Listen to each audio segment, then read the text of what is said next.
আজ বানাচ্ছি একদম লাল লাল ঝাল ঝাল তেল ভেসে আসা সেই রাস্তার দোকানের মতো চিকেন কষা।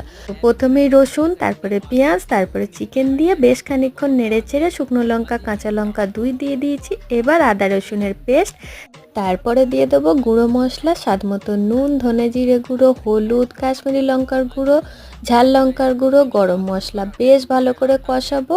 এই রান্নাটায় জল এক্ষুনি দেবো না, ঢাকা দিয়ে দিয়ে কষিয়ে নেবো।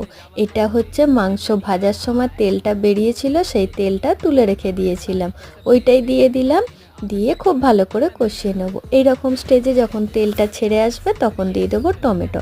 টমেটোটাও মেল্ট হয়ে এলে স্বাদটা চেখে নিয়ে একটু নুন, আর একদম শেষে একটুখানি জল, যাতে মশলাগুলো সব ভালো করে বাইন্ড হয়ে যায়। শেষে কাঁচা লঙ্কা গরম মশলা দিয়ে সেদ্ধ করে নেবো। এই রকম চিকেনটা কিন্তু ফ্রাইড রাইসের সাথে দারুণ খেতে লাগে, বানিয়ে ফেলুন তাহলে।